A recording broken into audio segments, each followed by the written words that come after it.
Hi friends, good morning. இன்றைக்கி நம்ம சேனலில் ஒரு காலையிலேருந்து எடுத்த விலாக் தான் போட்டிருக்கேன். பாருங்கள், இன்றைக்கி கோலம் போடலான்ட்டு போடுறேன். எனக்கு ரங்கோலி தான் ரொம்ப பிடிக்கும், போடுவேன் நல்லாவும். புள்ளி வச்ச கோலம்லாம் தெரியாது, சும்மா அந்த மாதிரி சின்ன சின்ன கோலம் 1-2 தெரியும், அவ்வளோதான். நம்மளுக்கு இங்கே 4-5 வீடு மொத்தமாக இருக்கனால, மாடி வீடுன்றனால கோலம் போடுறதுக்கு ஸ்பேஸ் இருக்காது. கீழே பொதுவாக போட்டுருவாங்க பெருசாக.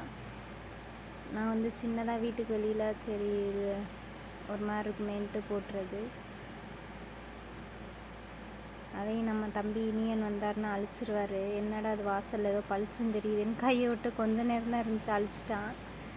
அதுலேருந்து அதுவும் போடுறதில்ல இப்போது. அப்புறம் வெளியில் செடி வச்சுருந்தேன்னா தம்பிக்காக அந்த சளிக்குள்ளதுன்ட்டு, இது பேர் என்ன ஓமவல்லி சொல்லுவாங்களே இந்த செடி, அதையும் ஒரு வாரம் ஒடிச்சிட்டான் கையில். அதை என்ன பண்ணுறேன்ட்டு அது பாட்டிலில் வச்சுருக்கேன், தண்ணி பாட்டிலேருந்து வேஸ்ட்டாக இருந்தது, அதை நறுக்கிட்டு அதில் மண்ணை கொட்டி வச்சுருக்கேன். அந்த மாதிரி தண்ணி பாட்டிலெலாம் யூஸ் பண்ணிக்கலாம், அந்த மாதிரி தூக்கி போடாமல்.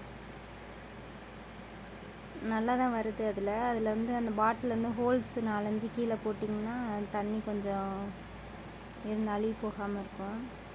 அன்றைக்கி காலையில் டிஃபனுக்கு ரெடி பண்ணலான்ட்டு மாவு, கடைசி மாவு இட்லி மாவு தான். அது என்ன பண்ணுறதுக்கு ஒரு மாதிரி லைட்டாக புளிப்பு வந்துடும்ட்டு ஆப்பம் ஊற்றிடலான்னு ஊற்றினோம். அதுக்கு தேங்காய் பால் எடுத்திருக்கேன். தேங்காய் பாலில் ஜீனி போடலை, தம்பிக்கு மட்டும் தனியாக நாட்டு சக்கரை போட்டு கொடுப்பேன். இனியன் ஆப்பம் நல்லா விரும்பி சாப்பிட்றாரு. ஆப்பமும் தேங்காய் பால்னால் ரொம்ப பிடிக்கும் அவருக்கு. சேர்த்து தான் அது தேங்காய் பால் ஆப்பத்துக்கும் நல்லாயிருக்கும். ஆப்பம் தனியாக அதுக்குன்னு அரைக்க மாட்டேன், இட்லி மாவே நல்லா தான் இருக்கும். ஆனால் சில பேர் சொல்லுவாங்க அந்த ஆப்ப மாவுலேருந்து தேங்காய் பால் கலந்தால் நல்லா சாஃப்டாக வரும் ஆப்பம் அப்படிம்பாங்க. எனக்கு இதுக்கே நல்லா தான் இருந்துச்சு, அதனால் நான் அதெல்லாம் சேர்க்கலை. அப்புறமா தம்பிக்காண்டி ஒரு 2 பார்சல் அன்றைக்கி ஆர்டர் பண்ணியிருந்து வந்தது. அது என்னென்னா, அவர் ஸ்டாண்டு, டிவி ஸ்டாண்ட்லேருந்து எல்லாத்தையும் இழுத்து போட ஆரம்பிச்சிட்டாரு. அவருக்காண்டி செல்ஃப் இல்லை.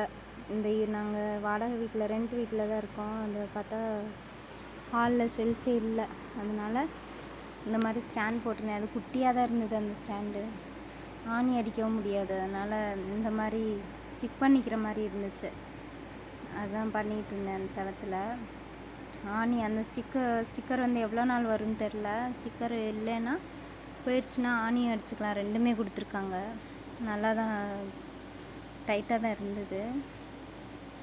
ஒன் சைடு ஒட்டிட்டு இன்னொரு சைடு பார்த்துட்டுருந்தேன், நல்லா ஸ்டிஃபாக இருந்தது.